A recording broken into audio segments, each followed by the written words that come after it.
Hello, Miss Laura. Exactly. Clearly in response to the bobble sweater making its live debut, the Louise pullover. He's almost probably sick of it because I've just been wearing it like crazy. As you should. Yeah, as you should. Yeah, right? Thank you. Yeah. We're bringing spring knitwear. Spring knits. Have you heard of them? I mean, that's what we do. That's what we do. I mean, there's a lot. I mean, there's questions about the bobble sweater already. I mean, I think that's great, and timely. So it's already paying off that you came in costume. Got to. Though it looks like my camera's having trouble with how great the bobbles are. It wants to shed so much light. Yes, so much light. Yeah, Elizabeth's asking, do you know how many bobbles the sweater has? Is this like a knock-knock joke? Not sure. Bobble forward. Possibly every eighth row. So, this is roughly 4.5 by 3.5. So you can do the math, Elizabeth. I'll pause so you can count my swatch. You got it. I think she's got it. Swatch is looking good, Laura. What's going on with that swatch? Yeah, just swatching it up. The bobble sweater, the Louise pullover, is the latest class taught by your dream team duo, by Allyson and I. We're going to be joining our forces to teach together. People love when we collab, obviously. I also love that. Yeah, for sure. And we have had such fun teaching the porcelain sweater, 2 different sessions of the porcelain sweater, super duper fun. And we were inspired by the Louise pullover and decided we both wanted to make one. So for me, so Allyson very generously was like, I'll knit the sample for the class. And she put her own spin on it, as she always does. She went bobble forward. She has, I mean, they're just like fabulous. They're how would you describe them? Not plump, extra bobble. I'm calling them plump. They're juicy. They're extra. These are 5-stitch bobbles that I did, as opposed to, in the pattern calls for 3-stitch bobbles. 3 stitches just wasn't enough. Yeah. For me. So these are the 3-stitch bobbles. Not exactly as written either. Put my own little spin so that I don't have to turn the work to knit them. Basically did a little backwards knitting, but yeah. So I am going for a more demure bobble, but I also want to turn my sweater into a cardigan. So that is why I've knit this flat. But we'll also be talking about steek possibilities. So lots of fun stuff coming up for that class. But I'm certainly not counting each bobble. That's a bridge too far. Far as I'm concerned. Yeah, I know. I think it was Amanda. There were a few people who were counting their bobbles when we were doing the Ballon cardigan. I don't think that's wise. I just feel, I do not know how many bobbles are on this sucker. I know it's a lot. It's like when you start adding up how much time it takes to knit a sweater, that's only going to make you miserable. I agree. So yeah, people think that's like an easy question to ask, especially non-makers think that's like an easy question to ask, like, oh, how long does it take you? And then they don't realize that, maybe they do, but they don't realize that's going to send you into like an existential crisis. Like, I don't want to think about that. I don't want to think about that. Exactly. Just like I wouldn't want to know exactly how many stitches are in everything I make. I wouldn't want to know that. No. Yeah. I always say 100 hours. Because that feels like it up generally. But yeah, I think that's probably a pretty good guess. Generally, average that out, it's at least 100 hours per sweater. So, mathematical quandary, a lot. But you opted definitely for more bobbles because you have done a balloon sleeve, right? So just a beautifully straight sleeve, which means more stitches, which means more bobbles. So good, so customized. But look at how there are no bobbles in my pits. That's just a smooth pit. That's just the smooth pit, so I can put my arm down. Nothing feels weird in there. You have to make this mistake once to never make it again. My stone crop had so many bobbles in the pits. That was terrible. That was terrible. I'll never do that again. So bobble-free pit life. Yes, I've had coats in the past that have a really strong seam, like right in the pit or right in this part of my arm. And when I put my arm down, it hurts every time. We don't want that with our bobbles. We only want bobble love. So keep them out of the pits. Squishy keep them out of the pits. Bobble love on the sweater. So I finished this on Monday, I think. And I wore it on Monday, and then I wore it on Tuesday, and then Wednesday was warm, and so I did not wear it yesterday, but obviously it's back in the mix. Mainly, I love this bobble, I love this look, but also this confetti yarn from La Piana is so nice. Is it? I would hope so. And I really feel like the bobble sweater is such a nice, showcase. I don't know. Yeah, like a showcase, like a canvas, like an empty canvas for this hilarious confetti yarn. So yeah, I'm just confettiing like crazy. Oh, look at the ease in which I'm moving. Well, that looks like a very ergonomic situation you have there with wheels. I'm just spinning. I'm moving. I'm shaking. Yes, this is a new addition to my family. Turns out, Laura, that it wasn't the knitting, and I owe knitting an apology because you heard it here first. Some of you have known, I have been struggling with a really irritated and sad pinched nerve in my shoulder blade. If we're going to be real, probably for like 2 months. If I'm being honest with myself, that's probably true. And I have been blaming the knitting. I blamed a lot of things at first because I do have a tendency to magically think and just double down on, making excuses for things to fit my own agenda. So I wasn't going to do that. I wasn't going to do that with this. I knit too much, and it was the knitting. Turns out it was how I was sitting at my desk working. After 2 months of trying to solve this problem, I finally last week did some different Googling, and it's how I sit at my desk was the problem. Well, as it turns out, I am a graduate of physical therapy two times, one for a rotator cuff and one for a knee thing, and it turns out both were related to just posture. Posture, as it turns out, can really affect. It's all connected. Because I like to sit like a crazy person, arms akimbo, legs tucked. Yeah, and it really has long-term effect. It does. So I'm glad that we have at least have a solution. I'm sorry to hear that it's been 2 months of extreme discomfort that I'm pretending to not know about while actively traveling with you literally around the world. I've seen it up close and personal, and it's not pretty. It's not pretty. Yeah. But I'm glad that you've narrowed down some solutions, and hopefully this ergonomic chair is the way forward, because I need to keep working you well into our 80s, so I can make a living. No kidding, right? Mm-hmm. No kidding.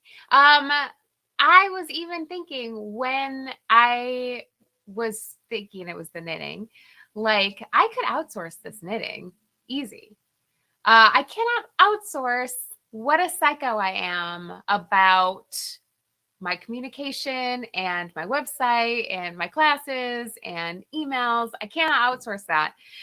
So then the typing for a small business owner is the most important thing that you can do. So I just threw quite a bit of money at Amazon to get a couple things. Also, Laura, do you notice I'm looking up at you? I do. Yeah. Which is flattering. This angle? It feels high. It's not. I mean, my camera has always been to give me more of a chin. So I have my my computer has always been, used to be on several boxes. Then I upgraded to a stand, and it is always looking down. That is what I need to do to be able to look at myself on screen multiple hours a day. So I think up is the way. That is the way. Up. It feels like I'm in a hole. I'm used to looking straight. You'll get used to it so fast, and then you won't even realize, you won't even be able to fathom how you were doing it before. All right. Well, great. These are necessary adjustments. Necessary things. Sure. I guess now that you're saying it, my cheekbones do look like they're popping. Mm-hmm. Yeah. It's not just because they're glowing. Yeah, it's definition. Your only thing that's having trouble adjusting is your ring light. So it'll get on board. Or your camera, rather. The goddamn sun is blinding me. Yeah.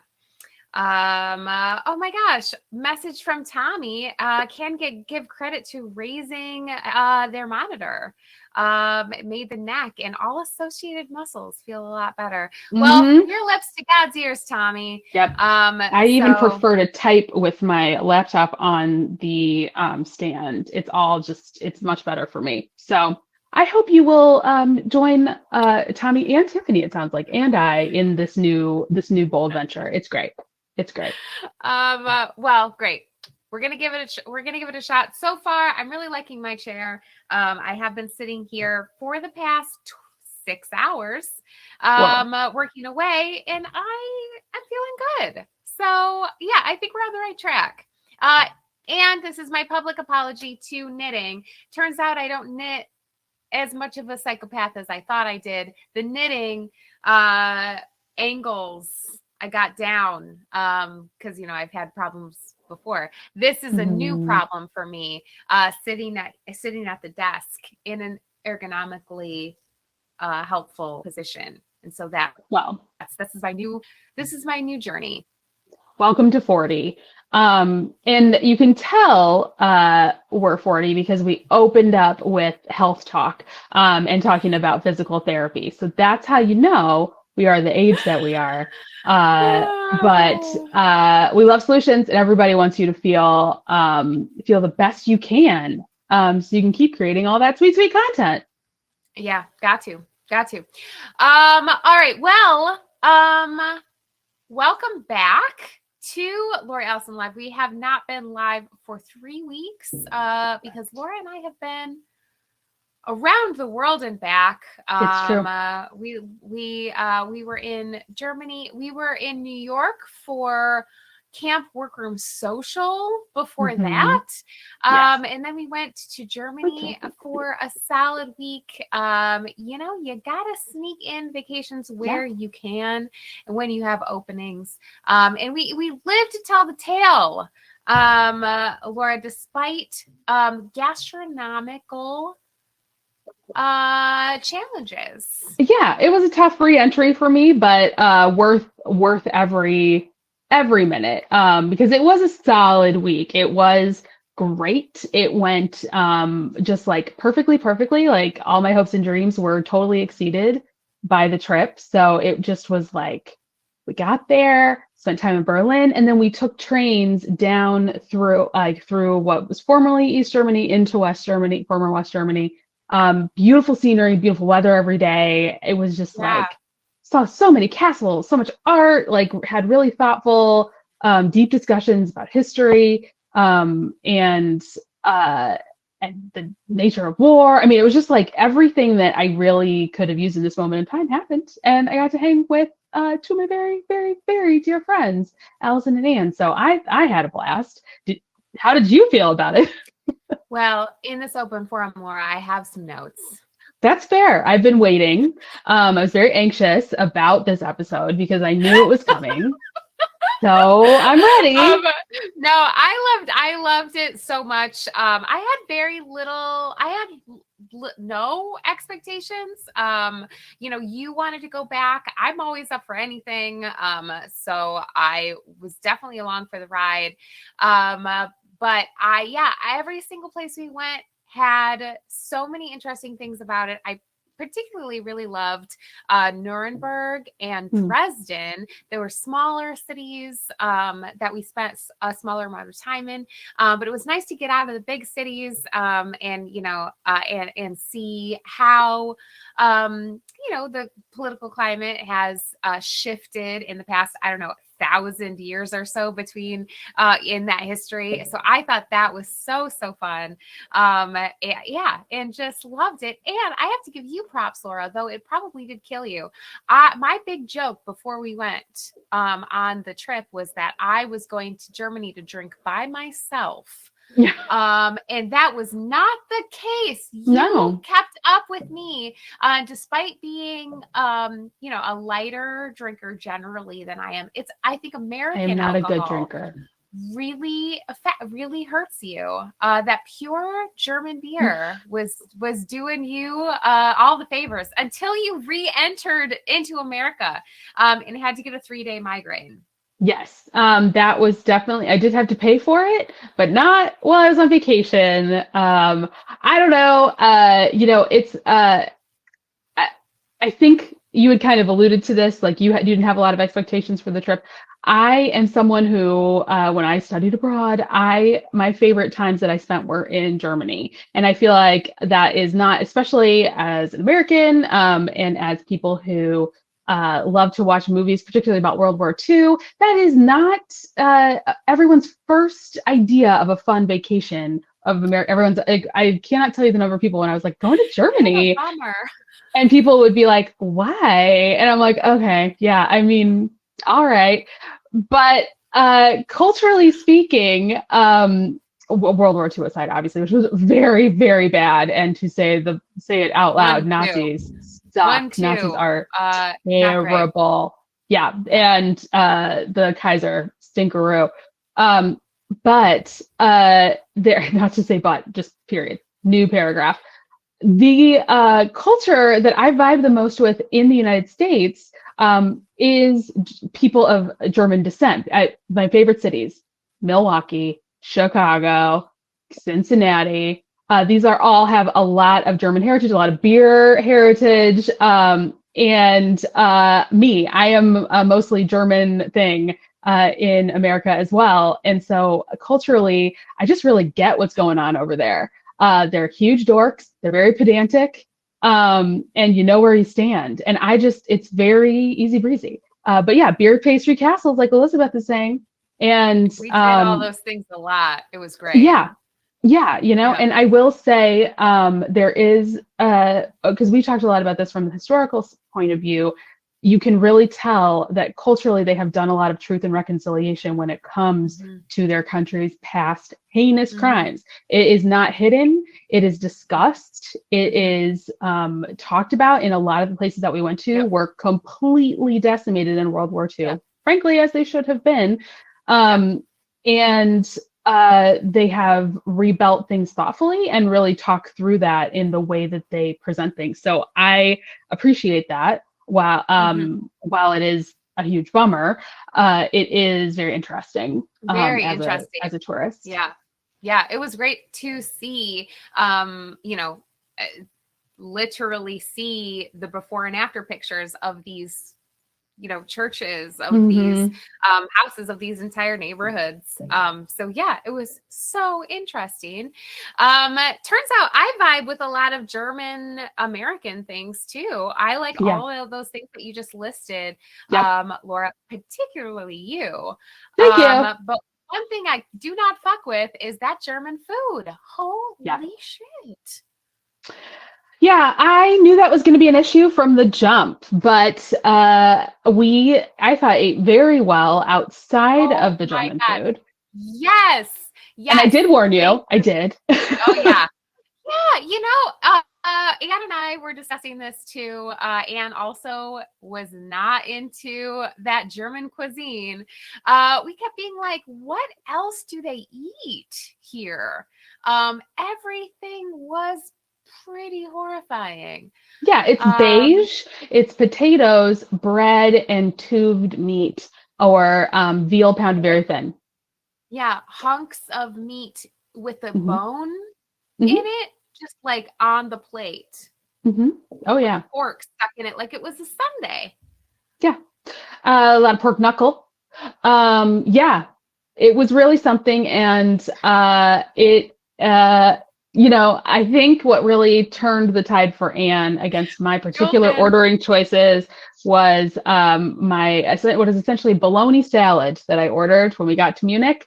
It was delicious, very thinly sliced Weisswurst with onion and pickle on a bed of lettuce, and that's when the tide turned for Anne, and I knew this was our last German meal.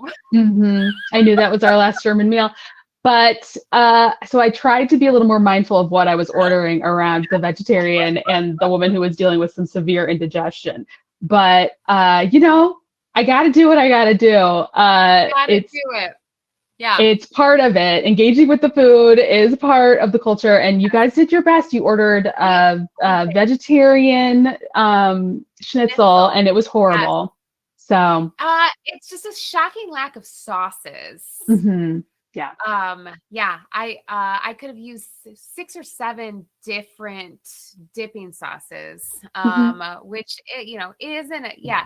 I also love sauerkraut. I did not see a goddamn piece of sauerkraut that whole time. That is because I cannot. I can do a side of sauerkraut that is about this big. But what they love to do, particularly at the beer garden tourist areas where we were hanging, they love to do a bed of hot sauerkraut on top with several mini sausages on top. And the smell, I mean, everywhere you went, there was that smell. And I can't. It was like being on the north side of Chicago. I can't. I'm that's my line. And it's like, I'm late to cabbage in life. I came around to it in my 30s. I like cabbage now. I like kimchi because there's like flavor. I'm late to cabbage. I like kimchi a lot, that fermented piece, but the just sauerkraut, if it's cold, all right, hot, get it away from me. So I like it. I can't. The Venn diagram of German food that Laura and I vibed with, for me, sauerkraut and pretzels. For Laura, every single other thing, and pretzels. So it was only just the pretzels. A tiny sliver of pretzel. And there wasn't a pretzel until we got south far enough into Bavaria. Because they don't fuck with pretzels in Berlin. Fair enough.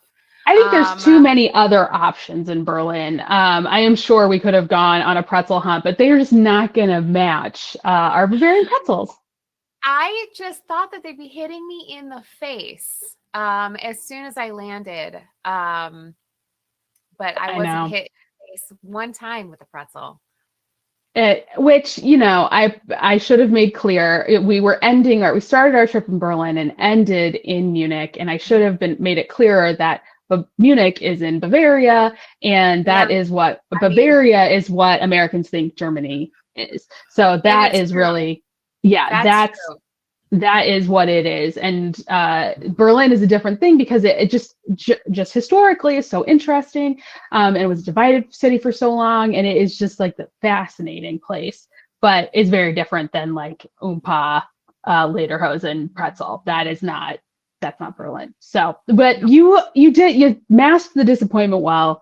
I got we ate pretzel, and then I got a pretzel the size of 2 of my heads. Ate basically the whole thing, and then didn't have to have a meal for like 18 hours. It's great. It's outstanding. Yeah. So good. But no, I had some of the best Indian food I've ever had in my entire life. And I mean, we ate very well once we gave up the ghost, really. Yeah. Once we decided that German food was not for Anne or I, we found other things to eat, and those other things were great. But yeah. We did Vietnamese. Beautiful. Yeah, great. Well, I was just so pleased. I was really, because I was already like, these two are going out on a limb to even go to this place with me. And so Germany really showed out, and they was like, let me make it beautiful every single day and make the train trip just like through these beautiful rolling hills, and accidentally make you arrive on Munich on a federal holiday and in the middle of a giant soccer match and still make it fun. Whew. We did it.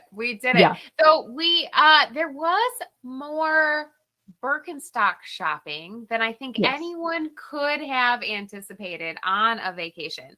We have discussed this at length. And I have talked about this, I think, with every single woman in existence. The perfect shoe does not exist. No. And they do not want women to walk far distances in any shoe. Those do not exist for us. No. And then if you want it to be moderately cute, forget it. Forget it. These needs will not be met. We had a 30-degree swing in temperature in the week that we were there. That's a lot. That's a big swing. And poor Laura made the wrong shoe choices. I did.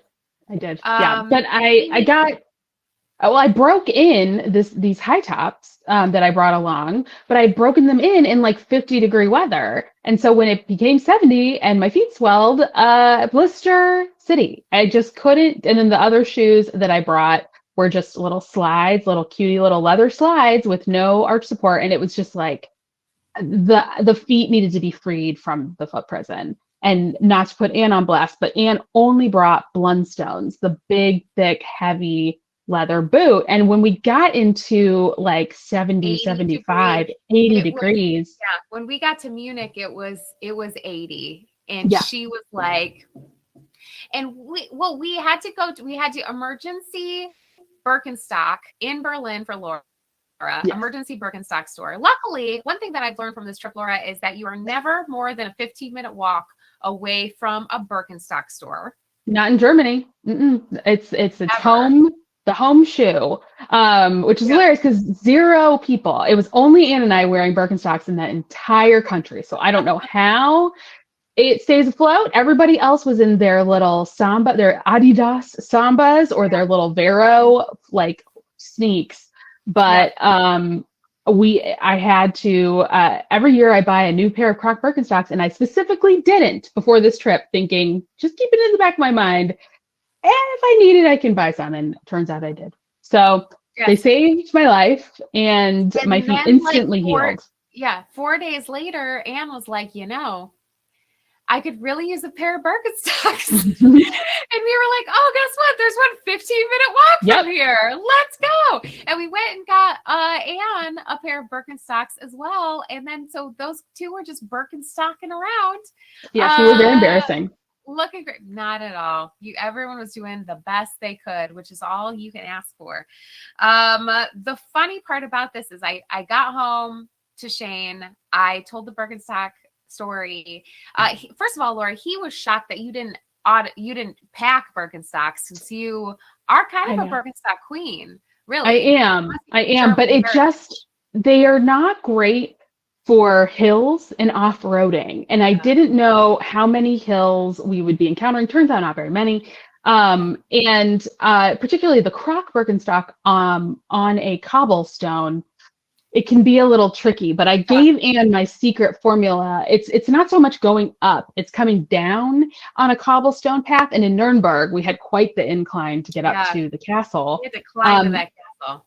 Yeah, and the trick is coming down steep hills on cobblestones. You gotta zigzag, or you just can't go straight down. You just can't handle it. Your shins just can't do it. So you gotta zigzag, gotta walk like a leopard. And I saved a life, I think. I saved her life. I think probably two. Yours and Anne's. Mm-hmm. Yeah. Yep. So Shane thought that Birkenstock story was so funny.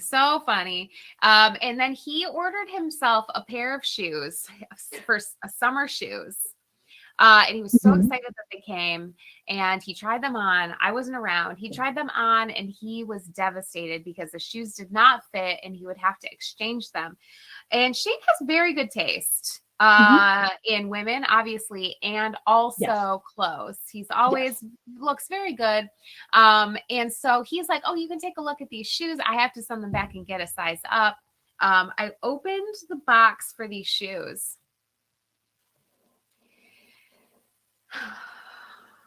You know, I was so shocked. These were the ugliest shoes I've ever seen in my life. They were the oldest man shoes, like slide on old man. They're called driving moccasins. I know that people watching live know what a driving mock is, but they're a driving mock. Yeah. Horrifying. I know that eventually I will be married to an old man because that's how time works, but not today. Okay. And I was like, are you kidding me with this? And he was like, oh, I'm just, it's a nice shoe to have, to walk the dog. These shoes were also $200. That's a lot. You can do a lot better with a driving mock. That's for sure. For $200, you walk in the fucking dog in $200 shoes. This is what these are for. These are also heinously ugly. You have got to be out of your mind. And so I couldn't even I just kept looking at him like, this has got to be a joke. We were laughing so hard. And so I was like, this will be the end. Yes. Yeah. Crocky. It was like the old man version of a croc. I feel like croc wearers, once they get to a certain age, then they turn to the driving moccasin. Don't come for our croc barks, Tommy. Yeah. I don't want to hear about this. That's just the last. I under the classic croc, I can't do either. But croc, the croc I think that's what Tommy's saying. The croc socks from my cold dead feet. You'll pry them from my cold dead feet. So I was like, Shane, why would you spend $200 on these ugly ass shoes when you could just get Birkenstocks? So I ordered these Birkenstocks I was like, I've been in 2 Birkenstock stores in the past week. I should have picked you up a pair. Yeah. But yes, now Shane too is the owner of a fresh pair of Birkenstocks. Those look so good. Fresh. They're fresh pair.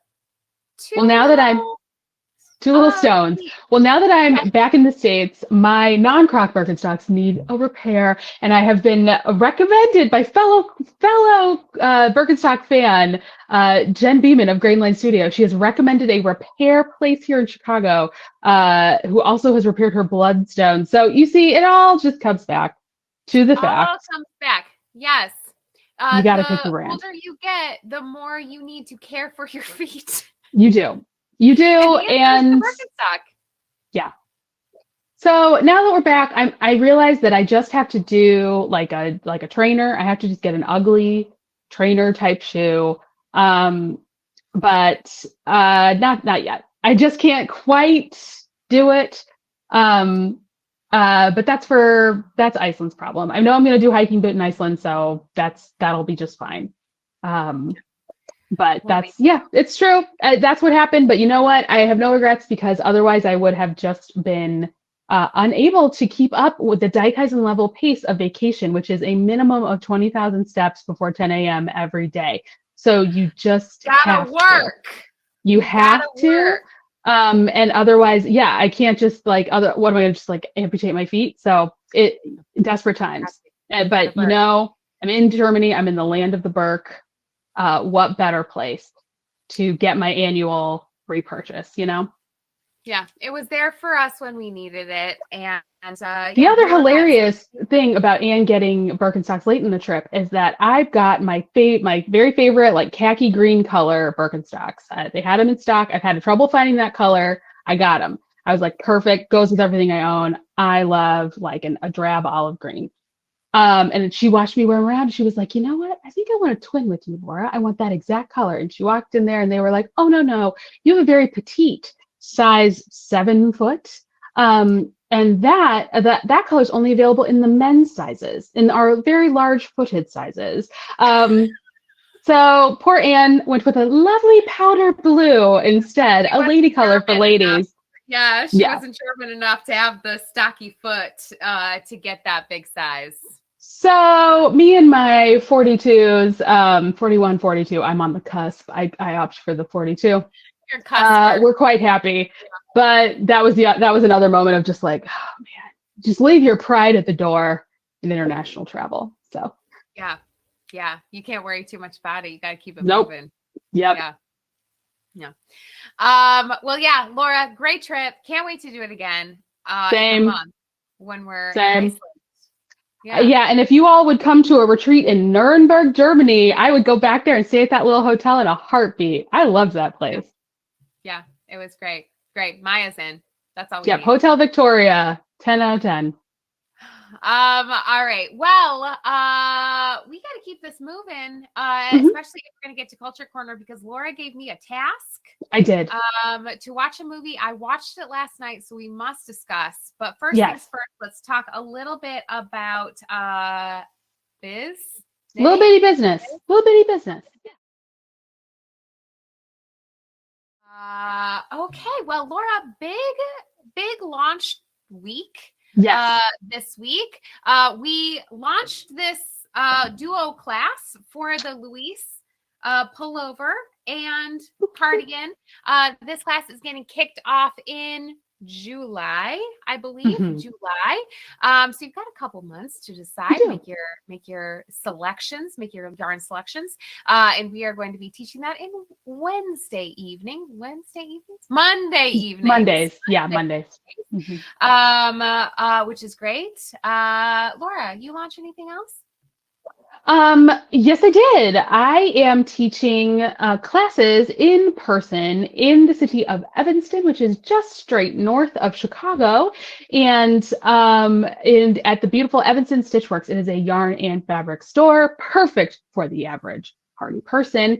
And I teach 2 daytime classes on Mondays and Tuesdays from 10 a.m. to noon. It's essentially like Sweater Club, but you can bring any project, anything you want to work on. It is the cutest place. Thank you, Tommy. And we are there before store hours. We're in the dedicated classroom space, but you can also turn your classroom time into private shopping time. It's incredible. But I know that we have a lot of folks who are either retired or in education and might have days free coming up. So we have our new session starting this Monday. It's a 6-week session. So if you have some time on Monday, Tuesdays, 10 a.m. to noon, and you're in the Chicagoland area, you should sign up for one of my classes. It's so good. All of this information and links to these various things are in my LinkedIn profile on Instagram. So be sure you're following me on Instagram and you can find those links there. And so in addition to the Bible class and launching classes in Evanston, it's just been launch around here. And you had mentioned, Allyson, that part of you breaking in this ergonomic chair was that you've been at your computer for 6 hours this morning. So you were launching a little something this morning too, right? I was, yes. I have new workrooms starting off also in July for Black Sheep Sweater. I see her in the corner here. Princess Diana's Black Sheep Sweater class. I have a new workroom for that one. And also the Paul McCartney sweater. I've specifically been getting a lot of Paul McCartney sweater workroom requests. So I think that one's going to be a good one. I had a little hope in my heart that I could knit my second Paul McCartney sweater sleeve in 2 days. That was bad. It's a lot of sleeve.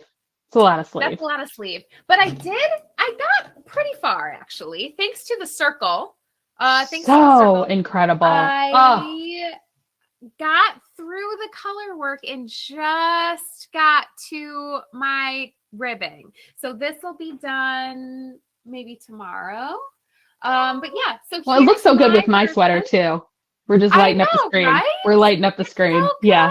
good. It's so good. So as you can see, I switched up the colors of my Paul McCartney sweater. I also took the V-neck way down. I just think this is going to be the cutest sweater. I am obsessed with it. It is. And I'm so excited to have it done, especially since I think it helps to see that Paul McCartney sweater in kind of a different shape, in different colors. So yeah, if you want to go on a workroom journey with me into the fall, it's the perfect time to take a class, I think, because when you are finished with your sweater, it'll be cold and you'll be able to wear it right away. So those workrooms open in mid-July, which means they are not going to finish until October, November. So you've got a lot of time. If the workroom style is really more spread out and an easier pace. So if you've had an eye on either one of those sweaters, join me. It'll be good. Amazing. I, as it turns out, was really the only one that did any sort of knitting on our travels. So I do have one little travel project I can show. I finished one BFF sock by Cookie A, my go-to travel project. And here you can really see the size 10 foot of it all. Shout out to, I believe, Karen, who left a skein of this hedgehog fiber yarn at our last retreat, and I just cast it on mindlessly, and it was the perfect little companion. Looked great in a work, Laura. It's, you know how I feel. I can't do sandals and socks. I can do a clog and a sock, but I can't bring myself to do it, although it would look quite nice if you were that kind of person.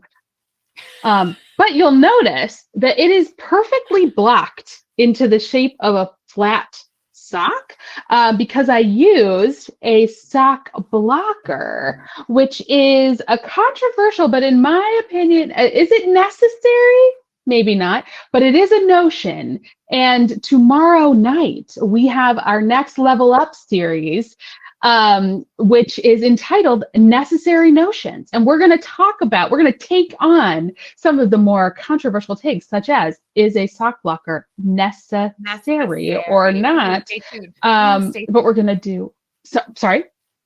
I said, stay tuned. Stay tuned. Yeah, stay tuned. But you can see I have this whole wall of shit back here that's going to finally come into handy. No, I use this stuff all the time, but I'll be able to talk more about necessary notions, and it will be a great time. So if you are free live tomorrow at 6:30, right? 6:30 Central Time, you can join us live at Laura Allyson Party, or you can check out our recording. Either way, join us in the party because y'all love a Level Up series. And I love talking gear. It's so fun. Yep. It's great. We also, one last thing before we transition, Laura, we did sneaky peeks, save the dates for our fall retreats. October, baby. In October, first weekend in October, we are going to be doing knitting and natural dyeing with Sarah Hansen.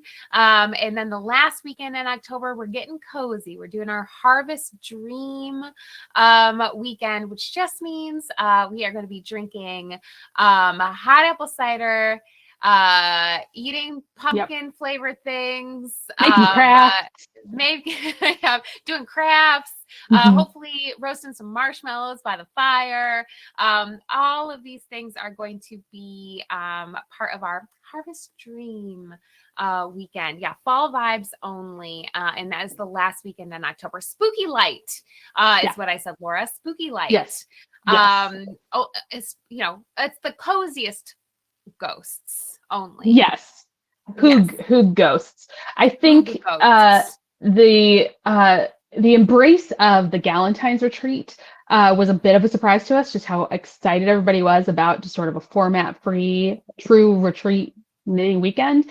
But the embrace of just a Harvest Dream retreat would be way less surprising to me. If people around here love one thing, it's the fall, it's sweater weather. Yeah. So I don't think, I feel confident that we will see some familiar faces. But if that sort of retreat to the woods of Southwest Michigan in autumn, most beautiful time for that part of the country, appeals to you, Set your calendars. Set your markers for set a reminder for a retreat to launch next week. We'd love to see you there. Yep. It is going to be Tuesday at 9 a.m. Central Time. And I think it only took a few hours for Galentine's to sell out. And knitting and natural dyeing is always popping. And those are the only 2 retreats we're doing in the fall. Yes. So get on it. Get on it. So Laura, you told me to watch a movie. I did. Well, I watched a movie, uncharacteristically, I watched a movie before Allyson did. That usually doesn't happen. But this kind of movie. Yeah, for sure. For sure. I definitely watched Killers of the Flower Moon before Allyson did because Allyson will never watch it. But Miss Anne Hathaway has made a triumphant return to the rom-com format. Thank God! I've missed you, Anne! Right, in a direct to Amazon, I believe, motion picture called The Idea of You. Am I right about that title? It does not stick in my brain. I'm going to say it's called The Idea of You. But that's a different movie. Different thing. I am 90% sure it is called The Idea of You, in which Anne Hathaway, young hot mom, falls in love with basically Harry Styles. And they meet at Coachella in a cute meet, and drama ensues. So I watched it, and I was very curious to hear Allison's opinion, and was shocked to learn that she had not seen it. But Allyson, my question to you now, have you seen The Idea of You? I watched it last night because you told me I had to. First of all, Anne Hathaway. I have never canceled Anne Hathaway. I've loved her since Princess Diaries. I don't fuck with Les Mis, so I skipped that, and she got canceled for some reason. She's kind of obnoxious. I love her. She's just a theater kid. Doing the Lord's work in this film. They gave her nothing to do except look hot and be moderately, but not that upset about her husband cheating on her and leaving her.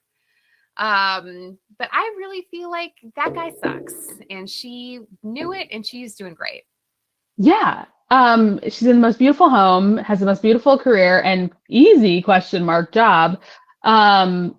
So and a very cute and compliant daughter. Yes, owns a art store. I did like what's his face? Harry Styles pops into her art store and is like, I'll just buy all of this. One of everything. Art. Art seller, and then all of her friends are artists. So she's like, this is my friend's work. This is my friend's work. So she just has a retail space to sell her friends' stuff. And it's all beige. It's all, yeah. I'm going to say that's an easy job. Yeah, easy job. At least as represented in The Idea of You. She's got an office that she sits in sometimes. But I think that jumpsuit girl is doing all the work. So I don't know. Well, she's wearing a jumpsuit, which means she has to like work. That's the rules. That's right. That's the rules. But yeah, I'm gonna go ahead and say thumbs up. Give it a thumbs up. Okay. Idea of You. My criticism of this film is that the conflicts were lame and predictable. And I I'm sorry. The conflicts. Yes. Conflicts. I wish that someone would have like done a little bit of a grenade. Like, let's see something kind of crazy happen. But it was like, paparazzi, boo-hoo, aren't they mean? And I was like, yeah, no shit. I had a hard time. I said this to Allyson. I had a hard time suspending my disbelief that like Anne Hathaway is the one who doesn't know about a paparazzi, and is like that Anne Hathaway is the one that's like driving the car past the cameras, and they're all just like, oh, who cares? Like, I mean, she's just such a star. You're just like, that's ridiculous. Yeah. And she's so hot in this movie. You're like, there's a moment where she realizes she's hanging out with 20-year-olds in bikinis. I hated this.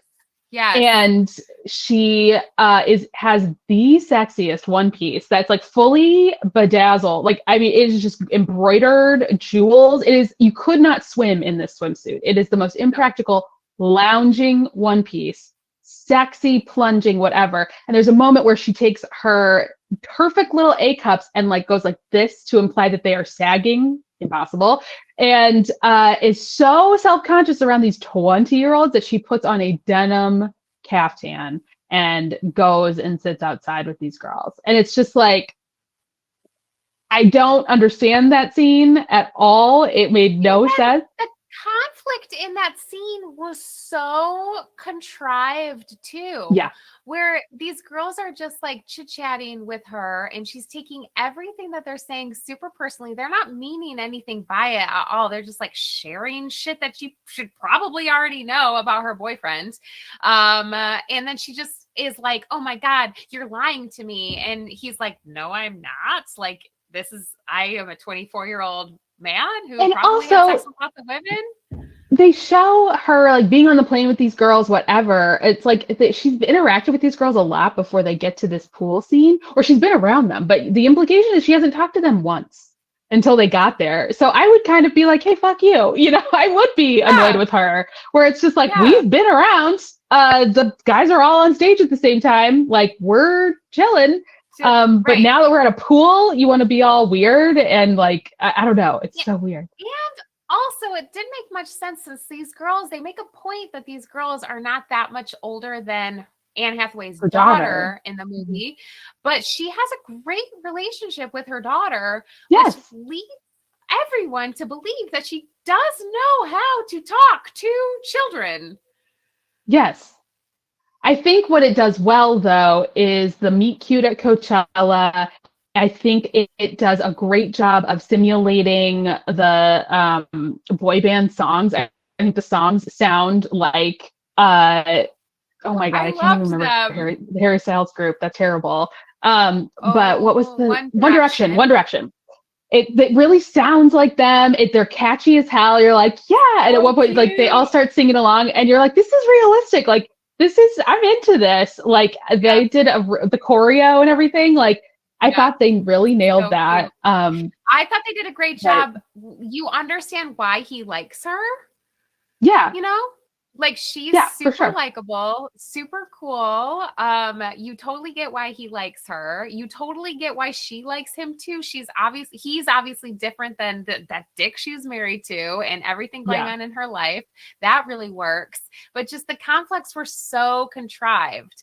It felt like a shitty Christmas movie where everything's going great. And then they're like, oh shit, we gotta raise the stakes. Ooh, I guess we should burn the cookies. Yeah. Nobody will see that coming. And you're like, yes, I did see it coming. I saw this coming. Yeah. And I feel like the way that it tried to differentiate itself from a shitty Christmas movie was just making everybody cry all the time. When I started the movie, I was at Brooke's house after teaching at Evanston, and then he came home and like had a little more work to do and was like reading while I had headphones on and was finishing. And he just was like, every time I look up, someone in this movie is crying. Is this not a rom-com? And I was like, this is how they're expressing to me how deep everyone's feelings are. I don't know. I thought they really went through it. She really did. I also think there's more you could have done with the daughter character being like, hi, you're dating the boy band of my fantasies. And they didn't do anything with it. I thought that was so weird. Right. It'd be like if my mom came home with Taylor Hanson. Yeah. And you're just like, right? And it would be so mind-blowing and uncomfortable. And like, that's so interesting. But just nothing. It's just her being like, I don't know, people are made at skull. And you're like, would they be made at skull? I don't know. It's so weird. It's so weird. It was weird too. When I saw Michael Showalter wrote the movie, did you catch that? No, that's funny. Yeah, but I thought it'd be more Michael Showalter-y. So I was waiting for there to be more like goofiness, more like a little. Takes itself very seriously. Like too Yeah. like too seriously. But I'm never going to be mad at a movie that shows me a bunch of hot people being hot. And good sex scenes. So except I think what was up? Like, okay. Are we rated R? I don't know what this is. Sure. When she booty call flies to New York to be with him, and he like just starts to put his hands in her bits. Yeah, and she comes instantly. 4 seconds later, I'm like, girl, you don't need to fake it for this man. Like he's done this before. Like you can hold off just a little bit. Are you? Yeah. I think also the implication is that she hasn't hooked up with anyone in a while, maybe. But it's an erotic experience. But yeah, I appreciated that they at least tried to make it a female forward experience, a female centered experience off the jump. That is revolutionary and sadly in modern cinema. It's only 2 hours long. But so at least that was the pro play, and it wasn't her like instantly going down on him. But it's point taken. But at least it was like realistic that she would pack like scandalous underwear and stuff like that. All made sense. That she'd have like amazing. Yeah. And then when he was like, "You want to go on my European tour?" She's like, "I don't have enough underwear for that." Right. I thought that was cute too. And then it was fun to get her, like, have the stylist dress her so she could be all in like do a fashion show for us. I liked that a lot. Loved it but too. anyway, could have done more. I could have had a whole 90s rom-com like outfit. Yeah, I did miss a serious lack of Stanley Tucci. Someone to guide like this. There is the stylist kind of character, and she could have really she was kind of been shitty. more of a she was a little, she was a little judgy. That would have been a good foil for her, for Anne Hathaway to like talk to an adult in the process, but 2 hours. So yeah. Anyway, Anne was in fine form. I agree with you. That guy pulls it off. He does a pretty good job. He's not my kind of man. But you can see, but he is boy band. Like he reads boy band to me. I thought that 100%. Works. Yeah, absolutely. And his terrible like wet press-on tattoos. I was like, that's perfect. What a good Harry Styles. Yeah. So good recommendation, Laura. I still can't believe you watched that movie. But I would say, what's the one I said earlier? Anyone But You. I watched on the plane. Yeah. I think that's better. More Showalter-y than Showalter. More, goofier, more unpredictable conflicts. I think better. I think overall better. I have a quick pop culture question for you. And oh shoot, I forgot the name of it. But did you know that there is a new movie coming out about Catherine Parr, the last wife of Henry VIII? No. Starring Alicia Vikander, okay? And of course, they got to give her more shit to do. I like her a lot, but people in the historical costuming YouTube space are very excited because like she's doing the French hood, you know? And it's it's been like authentically like all of the headwear is like 100% correct and like really, really good. And so all the costumes are like, but I'm here to tell you, Allyson. Oh shit, I spoiled it. Yes.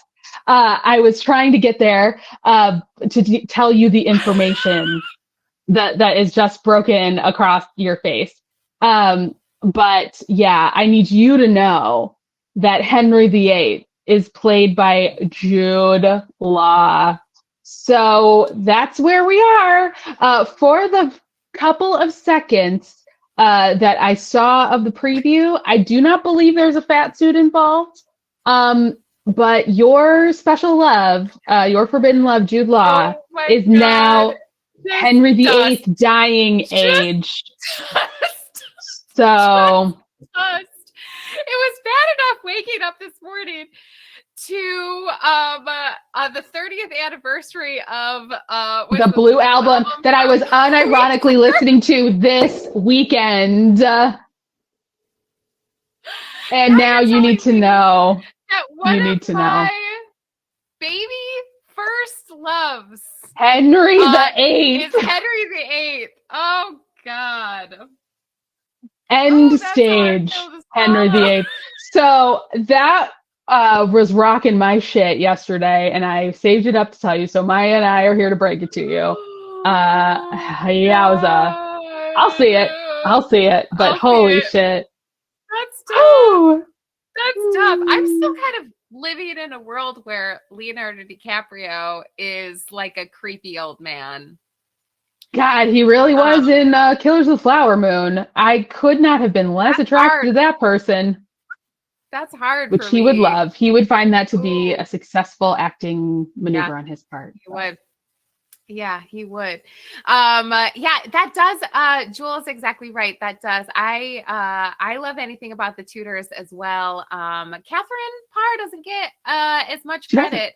She just sneaked under the wire. Heading too.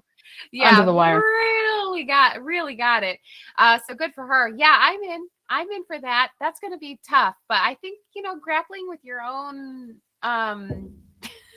mortality, it's kind of par for the course these days. Woo! So awesome. Well, gonna be crying through that preview next. Yeah, it's a lot.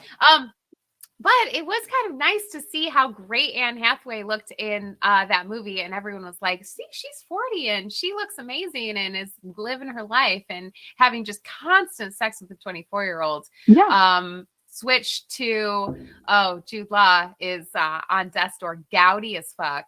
Yeah. Limping around, barely alive still. So well, Henry VIII had that jousting wound. It was never right. So it was that jousting wound. Just never really worked out for him. Too much German food is what my take is. That's probably it. Would have been more if he kept Anne of Cleves around, though. I know. Okay. He didn't kill her, though. No, he liked her. They hung out a lot. It was sweet. It was sweet. Well, just like me and Jude Law, we love hanging out and not killing our favorite German girls.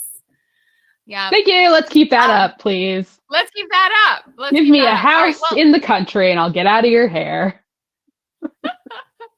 All right, everyone. Well, thank you for joining us. Good to be back, Laura. We're going to be doing this great for to see all of you until we head to Iceland. So every Thursday we are going to be live at noon. Who knows what shenanigans we'll be up to? Check in with us then. All right. If you are around, Necessary Notions is tomorrow. Otherwise, everybody have a great week, and we'll see you next time. Bye. Bye.